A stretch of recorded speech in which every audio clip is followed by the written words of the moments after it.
عزیزان گرامی، اللہ تبارک و تعالی اپنے بندوں میں ادب والوں کو زیادہ پسند فرماتا ہے، اور انسان ادب سے ہی پہچانا بھی جاتا ہے یہ ادب کیا چیز ہے۔ اخلاق میں ایک بہت ہی اعلیٰ خلق اور اچھی عادت کا نام ہے۔ مثال کے طور پر سارے اخلاق کا مجمع وہ ادب ہے۔ ہر چیز میں اگر بندے کے اندر ادب آ گیا تو اس کا ہر اخلاق اچھا نظر آئے گا، اور بے ادب بندے سے اچھی باتیں بھی خراب لگنے لگیں گی۔ اسی لیے بات کرنے کے لہجے میں بھی ادب چاہیے، محفل میں بیٹھ کر ہنسنے میں بھی ادب چاہیے، بڑوں سے ملاقات اور چھوٹوں سے بات کرنے میں بھی ادب کا بہت بڑا دخل ہے۔ یہاں تک کہ تمہارے ہر عمل میں ادب دیکھا جاتا ہے۔ ادب کا مطلب یہی ہے کہ سب سے اچھی عادت، سب سے اچھے اخلاق، اور اللہ رب العزت بے ادبوں کو بہت سخت ترین سزا بھی دیتا ہے۔ اور آپ کو معلوم ہوگا سب سے پہلے شیطان نے جو گناہ کیا وہ بے ادبی کا ہی کیا تھا۔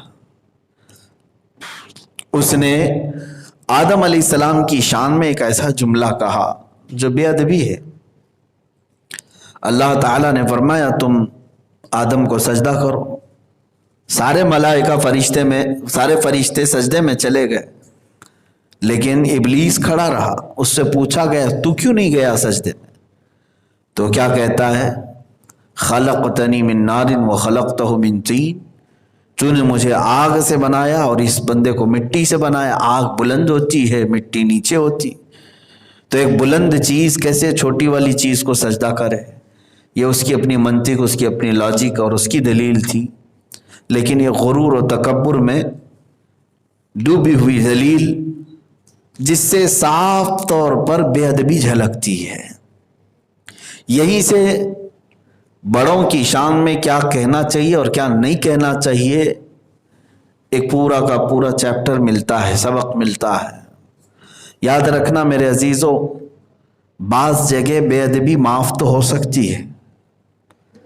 مثال کے طور پر آپس میں بڑوں کے ساتھ آپ نے کوئی بے ادبی والا جملہ کہہ دیا یا ان کے ساتھ بے ادبی کے ساتھ پیش آئے تو یہ رفع دفع ہو سکتا ہے، وہ معاف کر دیں، آپ معاف ہو جائیں۔ علماء کے ساتھ بے ادبی ہو جاتی ہے، مل جل کر سب ختم کیا جاتا ہے، لیکن کچھ بے ادبیاں ایسی ہیں جو ایمان سے بھی خارج کر دیتی، اللہ کے ساتھ اور اس کے رسول صلی اللہ علیہ وسلم کے ساتھ۔ اگر یہاں پر بے ادبی آئی تو یہ نہیں ہے کہ یہ سب لے دے کر کے ختم ہو جائے گا، بلکہ سیدھے تمہارے ایمان پر بات آ جائے گی۔ اللہ رب العزت کی بارگاہ میں جب بھی بات کی جائے تو کیسے بات کریں؟ سب سے پہلے میں یہاں سے شروع کرتا ہوں۔ ادب ایک خلق عظیم کا نام ہے، بہت اعلیٰ اخلاق کا نام ہے۔ اسی لیے دیکھیں رب تبارک و تعالیٰ کی شان میں جو سب سے زیادہ ادب والا جملہ ہوگا وہی ہم استعمال کرتے ہیں۔ جب بھی رب ذوالجلال کا نام آئے اس کے صفات کے ساتھ ہم ذکر کرتے ہیں۔ اللہ کے ساتھ ہم عز و جل کہتے ہیں، جس کا مطلب ہوتا ہے بہت عزت والا اور بزرگی والا۔ اللہ کا نام آتا ہے تو تعالیٰ کہتے ہیں، اللہ تعالیٰ کہتے ہیں۔ اللہ کا نام ہے تو اللہ پاک کہتے ہیں، خدائے پاک، خدائے برتر و بالا۔ یہ سب جو جملے ہیں یہ ادب کے جملے ہیں جب رب تعالیٰ کے ساتھ ہم استعمال کرتے ہیں۔ ویسے صرف اللہ اس کا نام ہے، ذاتی نام ہے۔ اگر کسی نے صرف اللہ کہا تو یہ بے ادبی تو نہیں، لیکن بندہ اپنے رب تبارک و تعالیٰ کے لیے جتنے اچھے جملے ہو سکتے ہیں اس کے نام کے ساتھ استعمال کرتا ہے۔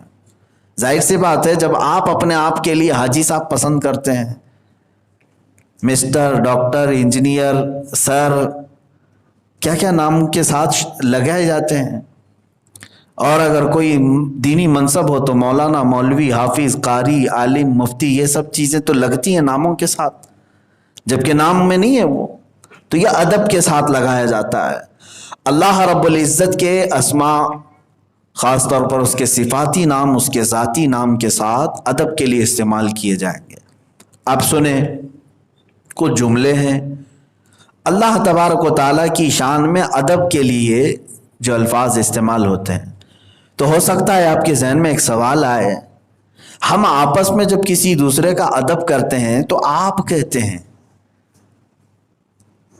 آپ کیسے ہیں، آپ خیریت سے ہیں، آپ تشریف لائیں، یہ ادب والا جملہ ہے۔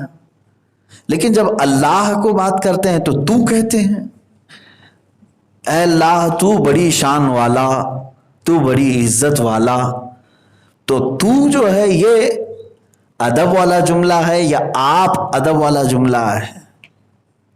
ظاہر سی بات ہے ہمارے عرف میں کیا ہے، آپ کہنا ادب والا جملہ ہے، اور اگر جیسے ہم آپس میں ایک دوسرے کو تو کہہ دیں تو کہیں گے بڑا بے ادب آدمی ہے، تو کہہ کر کے مجھے بات کرتا ہے۔ تو یہ ہمارے لیے ہے۔ اب میں اس کا جواب آپ کو بتاتا ہوں۔ بعض لوگ ویسے اللہ تبارک و تعالیٰ کو آپ کا لفظ استعمال کرتے ہیں، جیسے اللہ فرماتے ہیں، اللہ کرتے ہیں، اس طرح کے جملے بعض لوگ استعمال کرتے ہیں، لیکن ہم اہل سنت و جماعت اللہ تبارک و تعالیٰ کو تو کا لفظ ہی استعمال کرتے ہیں۔ اس کی وجہ کیا ہے؟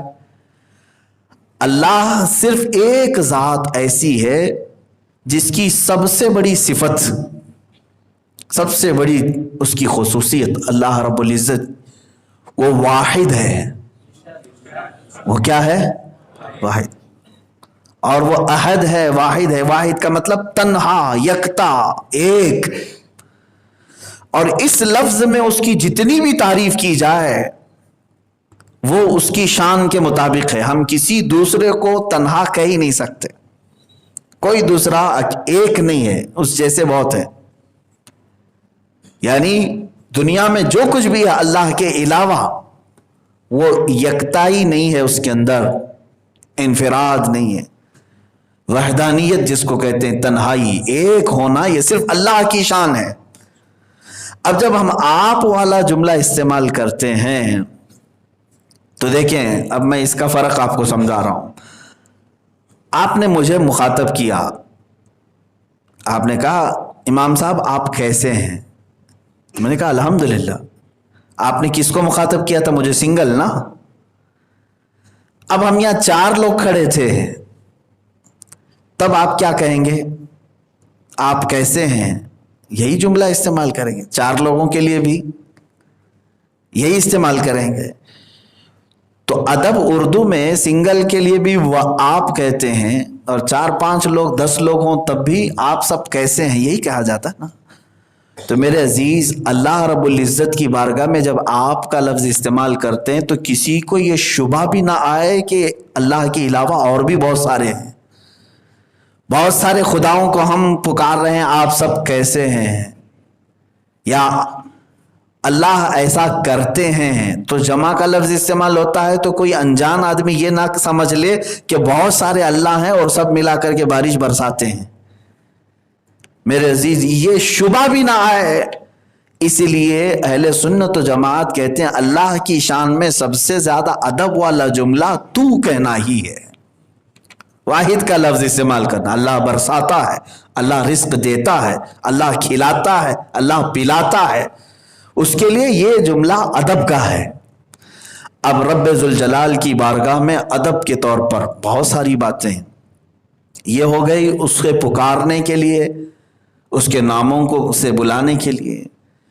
اب اسی طرح سے میرے عزیزو، اللہ تبارک و تعالیٰ کی بارگاہ میں ادب کہاں کہاں ہو۔ ایک تو آپ سمجھ لیں پوری زندگی بھر آپ کو اللہ کا ادب رکھنا ہے،